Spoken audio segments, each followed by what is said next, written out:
사도행전 20장 25절에서 35절까지 합독합니다. 보라, 내가 너희 중에 왕래하며 하나님 나라를 전파하였으나 지금은 너희가 다 내 얼굴을 다시 보지 못할 줄 아노라. 그러므로 오늘 내가 너희에게 증거하노니 모든 사람의 피에 대하여 내가 깨끗하니 이는 내가 꺼리지 않고 하나님의 뜻을 다 너희에게 전하였습니다. 너희는 자기를 위하여 또는 온 양떼를 위하여 삼가라. 성령이 저들 가운데 너희로 감독자를 삼고 하나님이 자기 피로 사신 교회를 치게 하셨느니라. 내가 떠난 후에 흉악한 이리가 너희에게 들어와서 그 양떼를 아끼지 아니하며 또한 너희 중에서도 제자들을 끌어 자기를 쫓게 하려고 어그러진 말을 하는 사람들이 일어날 줄을 내가 아노니, 그러므로 너희가 일깨어 내가 3년이나 밤낮 쉬지 않고 눈물로 각 사람을 훈계하던 것을 기억하라. 지금 내가 너희를 주와 및 그 은혜의 말씀께 부탁하노니 그 말씀이 너희를 능히 든든히 세우사 거룩게 하심을 입은 모든 자 가운데 기업이 있게 하시니라. 내가 아무의 은이나 금이나 의복을 탐하지 아니하였고 너희 아는 바에 이 손으로 나와 내 동행들에 쓰는 것을 당하여 범사에 너에게 모본을 보였노니, 곧 이같이 수고하여 약한 사람들을 돕고 또 주 예수의 친히 말씀하신 바 주는 것이 파는 것보다 복이 있다 하심을 기억하여야 할지니라. 아멘. 기도하겠습니다. 주님의 놀라운 이름을 찬양하고 주님께서 십자가에 다 이루신 일을 기억하며 오늘 또 말씀 가운데 서기를 바라오니 이 시간에 오직 하늘의 영광만 나타날 수 있도록 역사해 주시옵소서. 오직 주님만 경배하게 하여 주시옵소서. 오직 주님만 예배하게 하여 주시옵소서. 오직 주님만 증거하게 하여 주시옵소서. 세상 모든 것들이 떠나가게 하여 주시고 율법적인 모든 것들이 그리스도의 십자가 안에서 그 형체를 발견하는 소중한 시간이 되게 하여 주시옵소서. 첫 시간부터 마치는 시간까지 오직 주의 영이 온전히 사로잡아 주시옵소서. 예수님의 이름으로 기도합니다. 아멘. 사도행전 제56강입니다. 제목은 양떼와 감독자입니다. 지난주에 이어서 이제 역시 사도 바울의 설교가 계속 진행되고 있습니다. 오늘 읽은 내용 중에서 가장 중요한 것이 바로 28절입니다. 너희는 자기를 위하여 또는 온 양떼를 위하여 삼가라. 성령이 저들 가운데 너희로 감독자를 삼고 하나님이 자기 피로 사신 교회를 치게 하셨느니라. 이 말씀입니다. 오늘 지금 이 내용은 사도 바울이 이제 에베소에 들르지 않고 이제 에베소 장로들을 지금 불러놓고 이제 마지막으로 작별을 하면서 설교를 하는 내용이에요.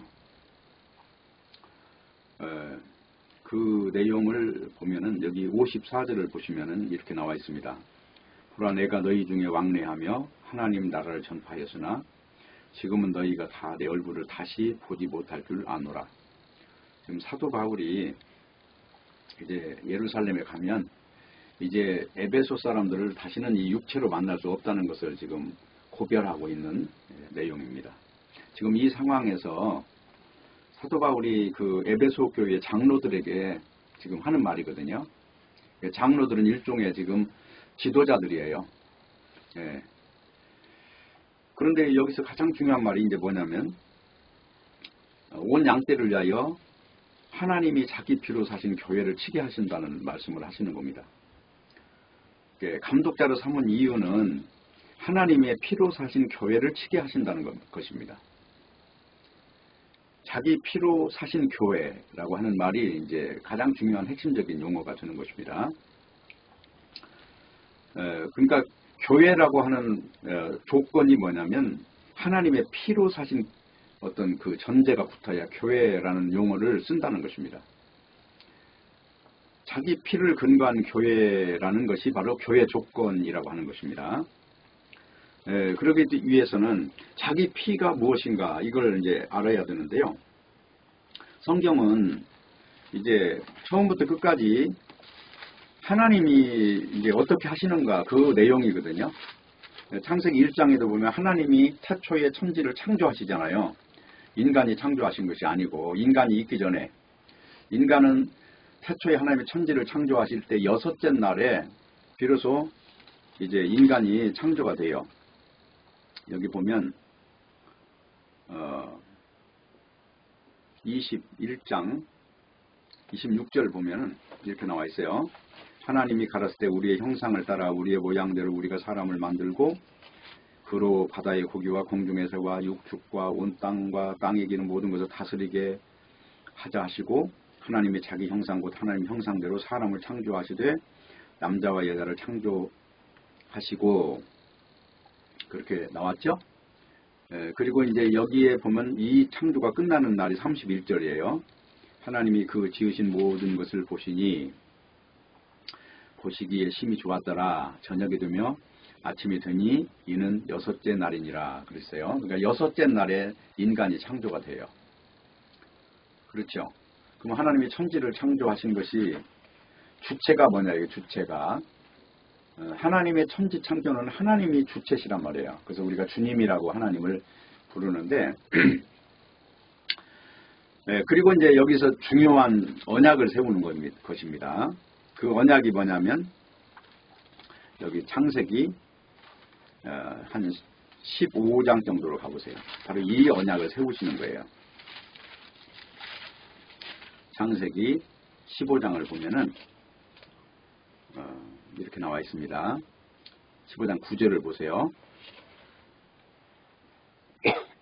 여호와께서 그에게 이르시되, 그에게는 아브람이에요. 그에게 이르시되 나를 위하여 3년 된 암소와 3년 된 암염소와 3년 된 수양과 산비둘기와 쥐비둘기 새끼를 취할지니라. 아브람이 그 모든 것을 취하여 그 중간을 쪼개고 그 쪼갠 것을 마주 대하여 놓고 그 새는 쪼개지 아니하였으며 11절 솔기가 그 사체 위에 내릴 때는 아브람이 쫓았더라. 그래 놓고는 이제 이걸 저주 언약이라고 하거든요. 하나님이 아브라함을 놓고 하나님의 언약을 세우시는 거예요. 근데 여기에 동참하는 어떤 주체가 누구냐면은 17절이에요. 해가 져서 어두울 때에 연기 나는 풀무가 보이면 타는 횃불이 고기 사이로 지나더라 그랬어요. 그러니까 이 언약을 세워놓고 아브라함을 데리고 쪼갠 고기 사이로 간 것이 아니라 하나님께서 홀로 가신다는 거예요. 이 언약을 하나님만이 세운다는 겁니다. 아브라함이 여기에서 이 언약을 세우는 주체가 아니라 아브라함은 여기서 객체예요. 객체. 밖에서 바라보는 존재고 이 언약을 온전히 성취하시는 분은 하나님이라고 하는 것입니다. 이걸 저주 언약이라고 하는데 다른 말로 일방 언약이라고 합니다. 그러니까 하나님이 천지를 창조하시는 모든 내용 안에는 하나님의 나라라고 하는 그 중요한 주체가 있는 거예요. 근데 하나님의 나라를 이제 누가 세우는가 하면 하나님이 스스로 세우시는 거예요. 이제 우선 이 말에 동의를 해야 예수님이 십자가에서 다 이루었다고 하신 그 내용이 뭔지를 알 수가 있는 거예요. 하나님의 의라고 하는 말, 하나님의 언약이라는 말, 하나님의 나라라는 이런 용어를 쓸 때는 인간이 개입이 안 돼요. 인간이 개입해서 인간과 더불어서 어떤 걸 완성하거나 이렇게 끝맺음하는 것이 아니라 하나님이 개입하시고 하나님이 과정에 개입하시고 마무리도 하나님이 하신다는 이 부분에 대해서 동의를 해야 왜 예수님이 십자가에서 다 이루셨다고 하셨는가에 대해서 동의가 되는 거예요. 그렇지 않으면 반드시 인간이 개입해서 전도도 해야 되고 기도도 해야 되고 선한 인간들이 하나님 편이 돼줘야 하나님이 승리하신다고 믿는데 성경에서는 이것을 쌍방언약으로 용어를 굳이 분리하자면 쌍방언약이라고 하는 거예요. 그거를. 근데 성경은 하나님이 창조하시고 하나님이 역사하시고 하나님이 전지전능하신 분이 모든 걸 아시고 처음부터 끝까지 다 이루신다는 것을 아는 것입니다. 그래서 성경에서 가장 중요한 용어는 뭐냐면 로마서 14장이에요. 이거를 못 믿으면 계속해서 충돌이 일어난다고 하는 거예요. 로마서 14장이에요. 17절을 한번 볼까요? 하나님의 나라는 먹는 것과 마시는 것이 아니요 오직 성령 안에서 의와 평강과 희락이라. 그러니까 인간이 먹거리 때문에 하나님의 나라에 어떤 장애물이 된다고 하는 사상들이 많이 있었을 거 아니에요. 율법적인 사고방식 안에서. 벌써 여기서부터 충돌이 일어나요. 조건 없이 은혜로 되어지는 일이 어떤 인간이 먹는 것 때문에 걸리적거리는 문제가 생긴다는 거예요. 그러면서 여기 로마서 11장을 가보세요. 11장 6절에 대해서 이제 이해가 안 가는 겁니다. 만일 은혜로 된 것이면 행위로 말미암지 않음이니 그렇지 않으면 은혜가 은혜되지 못하느니라. 인간의 행함에 의하여 저울질이 된다면 이건 조건부가 된다는 거죠. 무조건이라고 하는 개념이 아니고 인간이 어떻게 하느냐에 따라서 인간에 의해서 좌우된다는 거예요. 그것이 아니라는 거잖아요. 행함이라고 하는 것은 그거는 조건에 들어가지 않는다는 걸 지금 이야기하고 있잖아요. 그러면서 뭐라고 로마서 11장 36절에서 말하느냐 하면 이 이야기죠. 이는 만물이 주에게서 나오고 주로 말미암고 주에게로 돌아감이라. 영광이 그에게, 여기서 그에게 세세에 있으리로다 그랬죠. 영광이 그에게만 세세에 있으리로다. 이게 더 정확한 말이에요. 그러니까 모든 만물이 뭐죠? 다 되어지는 모든 현상과 과정과 그 뿌리부터 파고 들어가면 이것이 인간이 개입되지 않았다는 것입니다. 만물이 주에게서 나오고 주로 말미암고, 이 말은 과정도 주님께서 하신다는 거예요 지금. 그리고 주에게로 돌아감이라. 마지막 최종적인 마침표까지도 다 주님의 이름 앞에 해답이 그 안에 있다고 하는 것입니다. 자, 그런 의미에서 이제 창세기를 볼 때 선악과를 먹게 한 것도 하나님이 그거 못 먹게 할 수 없었을까요? 선악과 안 먹게 하는 방법은 없었을까요? 전지전능하신 분, 무소불위하신 분이 그거 못 하셨겠어요? 또 인간을 죄 안 지게 할 수 없었을까요? 이 모든 거는 다 창조 이야기라고 하는 거예요. 창조. 그러니까 창조 속에는 그 안에 메타포라고 하는 이 상징이 다 들어있어요. 빛과 어둠을 나누는 것도 창조인 거고, 저녁이 되면 아침이 되니라, 이것도 사망에서 출발해서 생명으로 가는 이 하나님의 진리의 세계를 말하는 것입니다. 보시기에 좋았더라, 이것도 하나님의 말씀대로 되어진 세계를 지금 말하고 있는 거예요. 인간이 개입돼서 뭘 좌지우지하는 게 아니라 하나님이 주체가 된 세상을 보시기에 좋았더라고 한다는 것입니다. 그렇기 때문에 지금 선악과를 먹게 한 것도 하나님이 허락해야 먹는 거 아니겠어요? 그래야 비로소 사망이라고 하는 것을 왜 주셨는가? 생명을 위하여 주셨다는 거예요. 저녁이 되면 아침이 되게 하기 위해서. 절차가 하나님의 영광의 세계를 위하여 그렇게 창조의 구조를 만들었다고 하는 것입니다. 지금 중요한 거는 오늘 이 메시지를 듣기 위해서 몇 가지 절차가 필요한데요. 그 내용에 보면 이제 창세기 3장을 보시면 그동안 창세기 3장을 몇 번 다뤘잖아요. 다뤘는데 여기 창세기 3장에서 제일 중요한 이야기는 뭐냐면 마무리가 21절이에요. 여호와 하나님이 아담과 그 아내를 위하여 가죽옷을 지어 입히시니라. 그래서 가죽옷을 지어 입히시는 그 일을 통해서 이제 어떻게 되냐면요. 이 4장이 연결이 되는 거예요. 아담이 그 아내 하와와 동침하며 하와가 잉타하여 가인을 낳고 이르되 내가 여호와로 말미암아 등남하였다 하니라.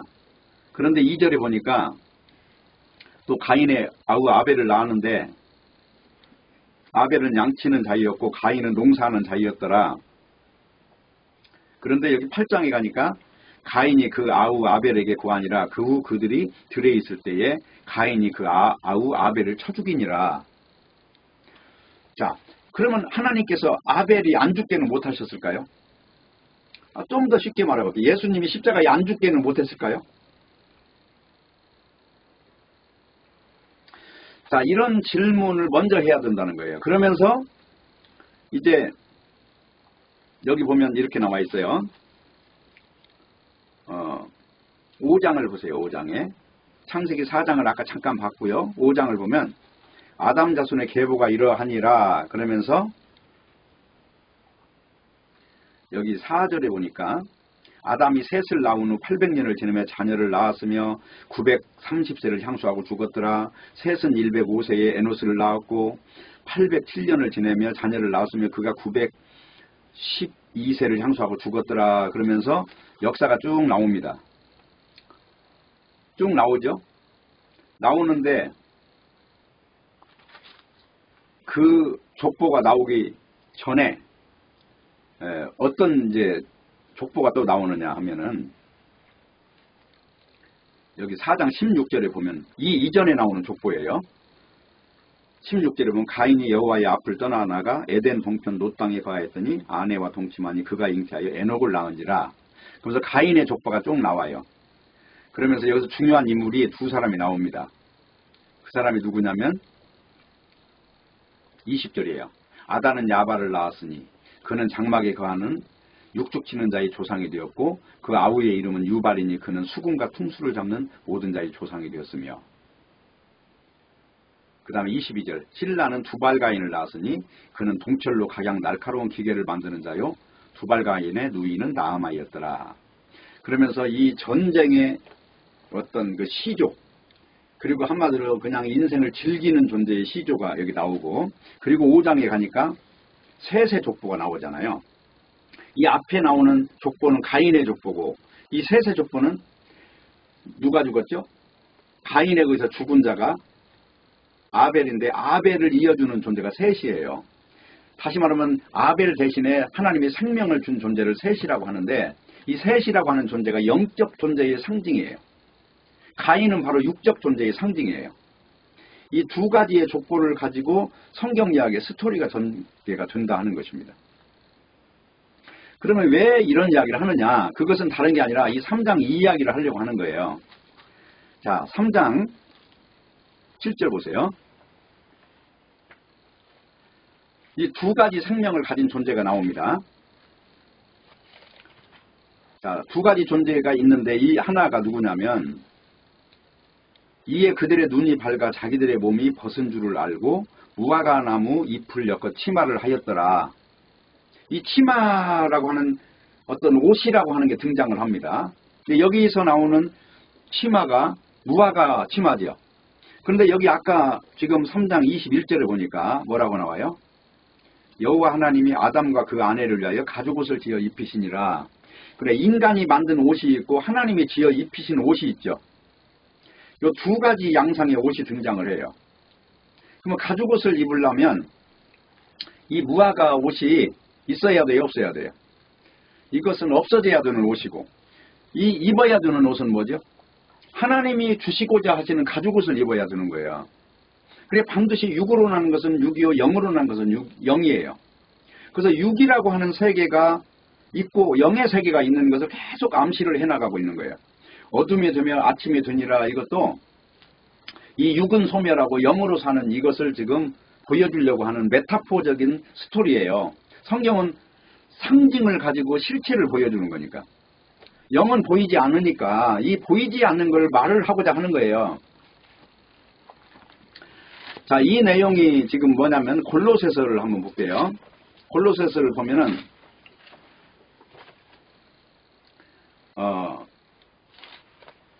이렇게 나와 있습니다.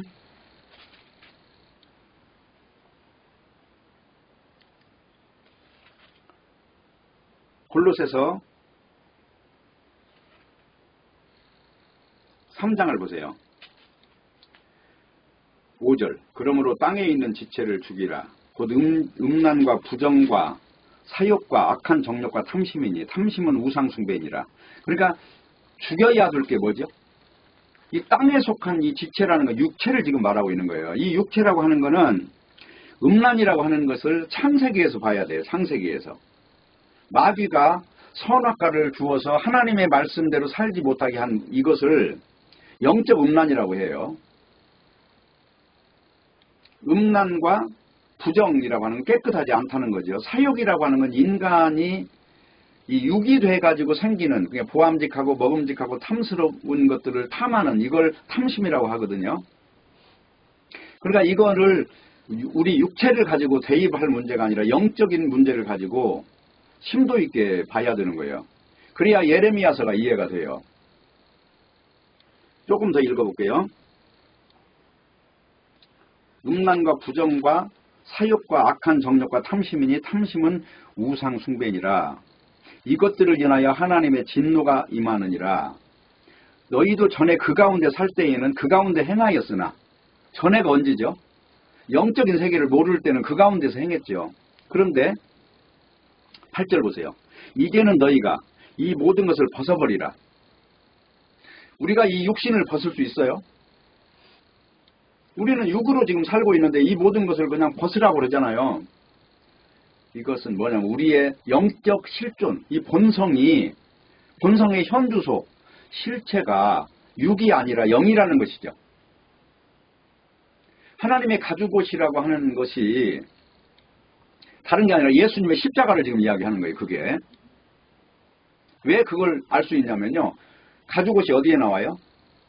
창세기 3장 21절에 나오죠. 근데 그 앞에 바로 15절에 보면 여자의 후손이 뱀한테 발뒤꿈치를 물린다고 해요. 그게 십자가 이야기란 말이에요. 십자가에 죽는다는 거예요. 근데 예수님은 뱀의 머리를 깬다는 거죠. 뱀의 머리를 깬다는 거는 이 육체의 죽음을 이기는 세계를 지금 이야기하고 있어요. 무엇으로? 영적인 실존을 가지고 육을 무익하게 보는 거예요. 이 육신이라고 하는 거, 이거는 성경에서 뭐라고 그러냐면요. 안개라고 그러잖아요. 들에 피는 꽃의 영광이라고 그래요. 잠깐 피었다가 져버린다는 것입니다. 그러니까 우리는 영원한 영이라고 하는 이 영생의 세계가 실존이라고 하는 것을 믿고 그것을 행하는 것을 하나님을 기쁘게 하는 것으로 이야기를 한단 말입니다. 그러니까 지금 이 골로새서에서 이야기하는 이 내용이 조금 한번 좀 앞으로 한번 볼까요? 자, 요 1장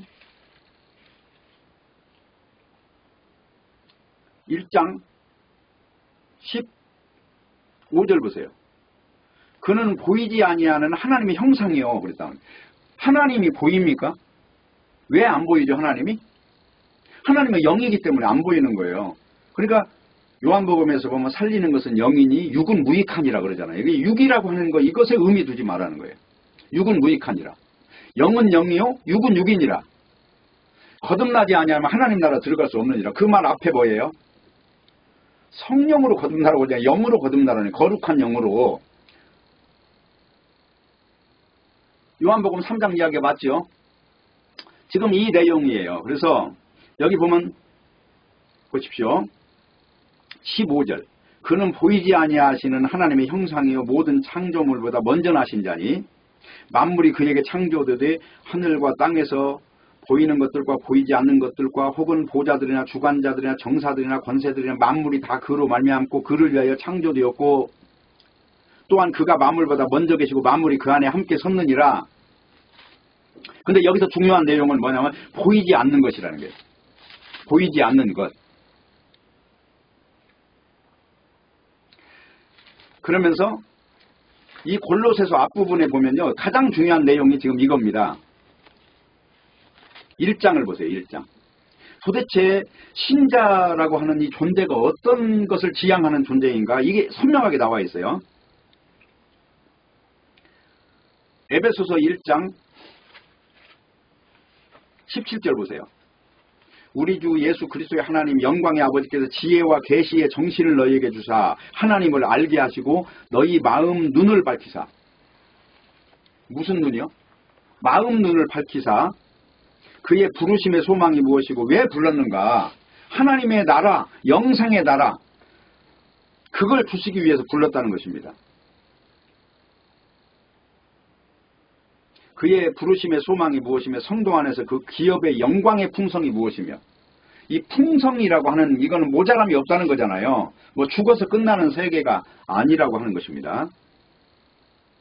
20절. 그 능력이 그리스도 안에서 역사하사 죽은 자들 가운데서 다시 살리셨다는 거예요. 여기서 다시 살리셨다 이 말은 영으로 살리셨다는 거죠. 영원히 죽지 않게 살리셨다는 것이죠. 하늘에서 자기 오른편에 앉히사 하나님의 영원한 세계에 주권자로 앉히셨다는 게 오른쪽이라고 하는 것은 모든 권한을 줬다는 것입니다. 21절 모든 정사와 권세와 능력과 주관하는 자와 이 세상뿐 아니라 오는 세상에 일컫는 모든 이름 위에 뛰어나게 하시고 또 만물을 그 발 아래 복종하시고 그를 만물 위에 교회의 머리로 주셨느니라. 그렇기 때문에 교회라는 것은 지금 이 영원히 죽지 않는 본체가 된 그리스도의 몸을 말하는 거예요. 몸. 그렇기 때문에 23절 교회는 그의 몸이니 만물 안에서 만물을 충만케 하시는 자의 충만이니라. 여기 충만이라고 하는 것은 뭘 말하는 것이냐 하면은 인간의 언어가 통하지 않는 세계를 말하는 거예요. 뭘 가지고 인간이 표현할 수 있습니까? 우리 인간이 지식을 가지고 있고 죽는 인간의 한계 안에서 영원히 죽지 않는 그림자도 없는 세계를 표현할 수 있을까요? 그래서 이 충만이라는 용어가 그렇게 중요한 거예요. 교회라고 하는 이 존재는 예수 그리스도의 영생을 입은 존재란 말이죠. 영생으로 가득 차버렸다는 거예요. 이걸 충만이라고 해요. 빛으로 가득 찬 존재.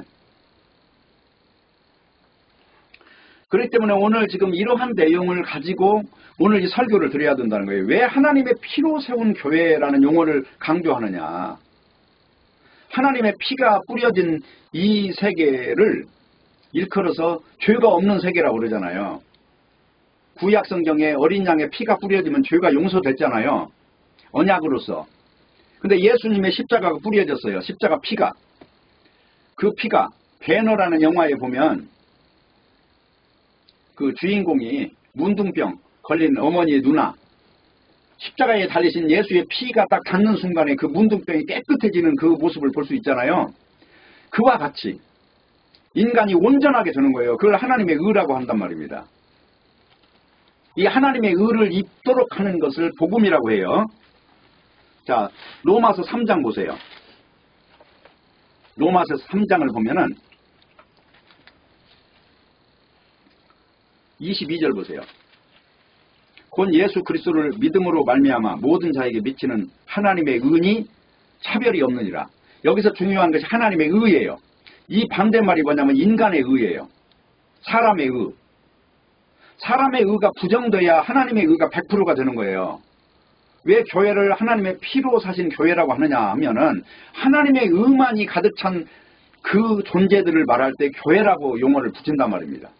그래서 오늘 지금 양떼와 감독자라고 하는 것이 양떼가 누구인가, 감독자는 어떤 일을 하는가, 왜 성령이 개입하셔서 교회라고 하는 정체를 이렇게 규정하시는가 하는 것에 대하여 아주 맑게 대답할 수 있어야 돼요. 여기에 율법이 끼어들어서 의의 어떤 지배를 받는다거나 어떤 인간의 도덕이나 윤리라고 하는 것이 십자가를 능멸하거나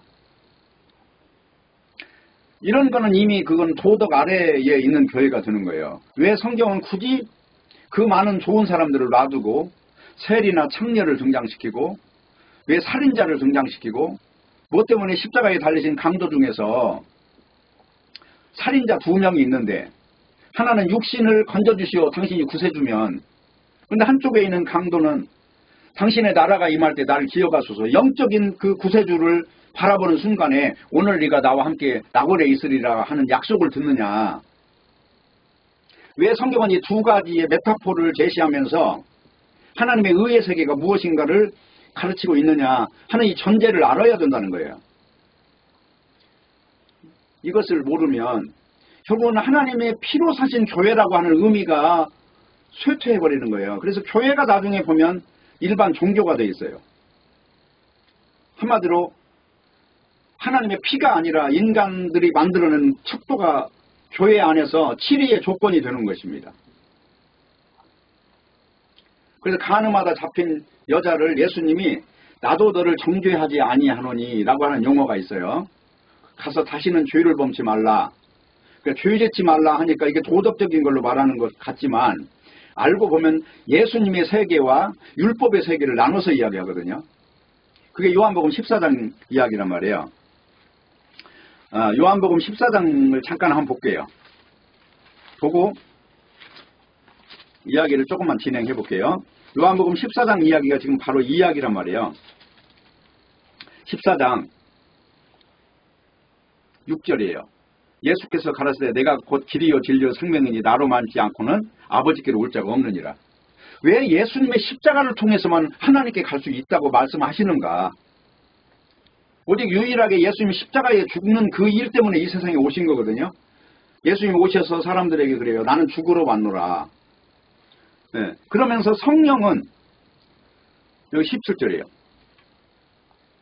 저는 진리의 영이라 세상은 능히 저를 받지 못하나니 이는 저를 보지도 못하고 알지도 못함이라. 그러나 너희는 저를 아나니 저는 너희와 함께 거하시며 또 너희 속에 계시겠습니다. 그러면서 26절에 보면 보혜사 곧 아버지께서 내 이름으로 보내실 성령 그가 너희에게 모든 것을 가르치시고 내가 너희에게 말한 모든 것을 생각나게 하시리라. 성령을 받은 사람은 예수님이 십자가에 죽는 그것을 의지한다는 겁니다. 그래서 어떻게 되느냐? 16장으로 넘어가 보세요. 7절. 그러하나 내가 너희에게 실상을 말하노니 내가 떠나가는 것이 너희에게 유익이라. 내가 떠나가지 아니하면 보혜사가 너희에게 오시지 아니할 것이요 가면 내가 그를 너희에게 보내리니 그가 와서 죄에 대하여 의에 대하여 심판에 대해서 세상을 책망하시리라. 그러니까 성령이 오면 죄라고 하는 것이 무화과나무로 평가하느냐 가죽옷으로 평가하느냐 이 문제 가지고 논증을 하는 거예요. 거기 싸움이 일어난단 말이에요.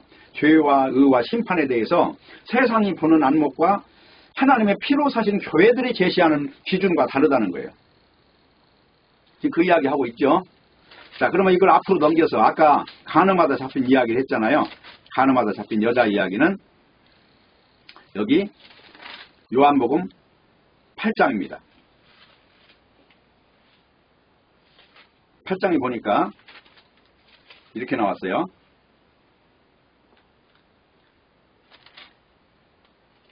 3절 보세요. 서기관들과 바리새인들이 간음 중에 잡힌 여자를 끌고 와서 가운데 세우고 4절 예수께 말하되 선생이여 이 여자가 간음하다가 현장에 잡혔나이다. 5절 모세는 율법에 이런 여자를 돌로 치라 명하였거니와 선생은 어떻게 말하겠나이까. 그러니까 뭐라고 그래요? 예수님이 8절에 보니까 다시 몸을 굽히사 손가락으로 땅에 쓰시니 저희가 이 말씀을 듣고 양심의 가책을 받아 어른으로 시작하여 젊은이까지 하나씩 나가고 오직 예수와 그 가운데 섰는 여자만 남았더라. 10절 예수께서 일어나서 여자 위에 아무도 없는 것을 보시고 이르시되 여자여 너를 고소하던 그들이 어디 있느냐 너를 정죄한 자가 없느냐 대답하되 주여 없나이다. 예수께서 가라사대 나도 너를 정죄하지 아니하노니 가서 다시는 죄를 범치 말라 하시니라. 자, 그래서 이 여자는 지금 율법의 저촉을 받지 않고 예수님의 은혜 앞에서 살아서 돌아가요. 그러면서 여기 뒤에 한마디를 합니다. 가서 다시는 죄를 범치 말라. 근데 중요한 건 이 죄의 기준이 뭐냐 하는 거예요. 그게 12절이에요. 예수께서 또 일러 가라사대 나는 세상의 빛이니 나를 따르는 자는 어둠에 다니지 않냐고 생명의 빛을 얻으리라. 여기서 생명의 빛의 세계와 어둠의 세계를 나누고 있어요. 그러면 생명의 빛의 세계는 무엇을 말하고 있을까요? 이것을 창세기로 가면 가죽옷을 입은 존재인가 무화과나무 옷을 입은 존재인가 바로 이 영향권이 어디에 있느냐. 그리고 여기 등장하는 건 여자가 등장하잖아요. 여기 남자는 없죠. 이것도 하나의 메타포로 봐야 되는 거예요. 이 사건을 통해서 이 창조된 여자의 모습 속에서 하나님을 남편으로 둬야 되는 모든 존재에 대한 어떤 상징적 스토리가 또 되는 것입니다. 이 하나의 현상 속에서. 오늘 지금 우리가 사도행전 20장을 읽었는데요. 그 초반부에 보면 유두고라고 하는 사람이 죽었는데 살리잖아요. 예수의 이름으로 살려요. 그 살리는 것도 영적인 일을 지금 보여주려고 그렇게 하는 거예요. 살았다 또 죽으면 그거는 의미가 없어요. 영원히 죽지 않아야 되는 거지. 그래서 이런 내용을 성경은 지금 말하고 있어요. 그래서 우리가 이제 알아야 되는 것이 로마서 한 2장 정도를 한번 보세요. 왜 로마서에는 이 율법이라고 하는 이것을 표현할 때 율법이라고 하는 이것을 가지고 율법을 지키는 자나 안 지키는 자나 똑같이 지금 표현하고 있는가 하는 것을 알아야 되는 것이거든요. 그러기 위해서는 로마서 2장을 보세요. 12절이에요. 무릇 율법 없이 범죄한 자는 율법 없이 망하고 율법이 있고 범죄한 자는 율법으로 말미암아 심판을 받으리라. 그러니까 율법이 없는 존재도 죄 아래에 있으면 망하고 율법을 지키면서 죄를 안에 가지고 있는 자는 그 율법으로 인하여 망하고 다 망하는 존재를 표현하고 있잖아요. 그런데 중요한 거는 뭘 말하냐면 조금 넘겨보세요. 22절 보세요. 간음하지 말라 말하는 네가 간음하느냐. 우상을 가증히 여기는 네가 신사의 물건을 도적질하느냐. 그러니까 그 당시에 간음이라고 하는 이것이 영적인 어떤 것들을 유대인들은 말을 하고 있어요. 거의가. 그러니까 우상이라고 하는 것을 가지면은 그 돈이 되니까 신사의 물건에 욕심을 품는 거죠. 그거 돈이 되기 때문에 그랬던 것이에요. 그런 걸 가지고 인간의 본성을 지금 이야기하고 있는 것이거든요. 그래서 23절 보세요. 율법을 자랑하는 네가 율법을 범함으로 하나님을 욕되게 하느냐. 그러니까 율법이라고 하는 게 613가지인데 그것이 예수님이 오셔서 자 간음하지 말라고 했던 말을 너희가 들었는데 나는 너에게 말하노니 여자를 보고 음욕을 품으면 간음했느니라 그러잖아요. 그럼 눈을 빼버려야 되는 거 손을 잘라야 되는 존재로 표현을 해요. 그 말은 인간이라고 하는 이 존재가 이미 사망 아래에 있고 선악과를 먹은 존재이기 때문에 보암직하고 먹음직하고 탐스러운 것을 쓸려다닌다는 거예요. 다 죽어마땅한 존재인 것이고 하나님의 심판을 받아야 되는 존재로서 예수님이 지금 이게 고발을 하는 내용이에요. 그것이 내용이 마태복음 5장부터 7장까지 나오는 산상보훈이라 하는 것입니다. 지금 이 내용도 똑같이 지금 그걸 지금 말하고 있는 것입니다. 그러니까 어떻게 하려고요? 요 3장을 넘어가 보세요. 3장을 넘어가면 어떻게 인간을 표현하고 있냐면요. 9절부터 보세요. 그러면 어떠하뇨? 우리는 나으뇨? 결코 아니라 유대인이나 헬라인이나 다 죄 아래에 있다고 우리가 이미 선언하였느니라. 그러니까 유대인은 율법을 지키고 이방인은 율법과 관계가 없는데 똑같이 다 죄 아래에 있지 망하는 존재라고 하는 것입니다. 10절 기록한 바 의인은 없나니 하나도 없으며 깨닫는 자도 없고 하나님을 찾는 자도 없고 다 치우쳐 한 가지로 무익하고 선을 행하는 자는 없나니 하나도 없도다. 여기에 대해서 동의를 해야 된다는 거예요. 인간은 다 이런 지금 상황에 있다고 하는 거예요. 그렇기 때문에 어떻게 해야 되느냐? 19절이에요. 우리가 알거니와 율법이 말하는 바는 율법 아래에 있는 자들에게 말하는 것이니 이는 모든 입을 막고 온 세상으로 하여금 하나님의 심판 아래에 있게 하려고 율법에 의를 주려고 율법을 준 게 아니고 모두 다 죽이려고. 그래서 어떤 것이 필요하다고요? 그래서 21절이라니까요. 이제는 율법 위에 하나님의 한 의가 나타났으니 율법과 선지자들에게 증거를 받은 것이라. 구약 성경의 모세 오경과 선지서에서 말하는 예수님의 십자가만 믿게 하려고 성경책이 있다는 것입니다. 이 내용이 중요한 거예요. 그래서 어떻게 이제 결론적으로 이야기하자면 바로 이겁니다. 5장으로 넘어가 보세요. 5장으로. 5장으로 넘어가면 이렇게 나와 있어요. 17절이에요. 한 사람의 범죄를 인하여 사망이 그 한 사람으로 말미암아 왕노릇하였은즉. 한 사람이 누구죠? 아담을 지금 말하고 있어요. 아담의 범죄로 인하여 모든 사람이 아담과 똑같다는 것입니다. 육체가 됐다는 거예요. 보암직하고 먹음직하고 탐스러운 이것을 사랑하는 존재가 돼요. 내용이 지금 상황에서 어떤 것이 좋냐 안 좋냐 이 문제가 아니라 이거 우리 인생은 다 죽음 아래에 있다고 하는 거예요. 이걸 죄 아래에 있다고 하는 것입니다. 그런데 그 다음에 뭐라고 나오냐면요. 19절 한 사람의 순종치 아니함으로 많은 사람이 죄인 된 것 같이 한 사람의 순종하심으로 많은 사람이 의인이 되리라. 그 한 사람의 순종하지 않은 것이 아담이고 한 사람의 순종이 십자가에 달리신 예수님이에요. 그래서 의의 세계로 가는 거는 십자가를 잡아야 될까요? 이 율법을 잡아야 될까요? 바로 이 십자가 아래에 있는 의의 세계를 지금 이야기하는 것이 성경에서 말하는 하나님의 의라고 하는 것입니다. 그렇기 때문에 오늘 우리가 예수님을 믿는다는 것은 우리의 힘과 노력과 의지적인 결단이 아무것도 가미되지 않아요. 그래서 여기 오늘 제목이 양떼와 감독자잖아요. 양떼의 조건은 뭐냐면은 오직 예수님의 십자가 이거 하나만 잡아야 되는 거예요. 이게 양떼의 조건이에요. 감독자는 누굽니까? 그 사람들을 살피는 거예요. 그래서 이 세상 도덕과 윤리나 어떤 율법적 요소들이 끼어들어오는지 당시에 지금 많은 싸움이 일어나거든요. 요 디도서 한번 볼게요. 어떤 싸움이 벌어지는가. 자, 디도서 1장을 보세요. 14절. 자, 내가 읽을 테니까 들어보세요. 유대인의 허탄한 이야기와 진리를 배반하는 사람들 명령을 쫓지 않게 하려 함이라. 유대인들은 누구라고요? 율법에 아주 중독된 존재예요. 근데 그들은 율법을 지키면 선한 것으로 알았단 말이에요. 안식일을 지키고 유월절을 지키고 무슨 오순절을 지키고 이런 것들이 하여튼 그 사람들은 하나의 삶의 규범이니까. 근데 사실은 유월절이나 오순절이나 모든 게 다 예수님을 말하고 있다는 것입니다.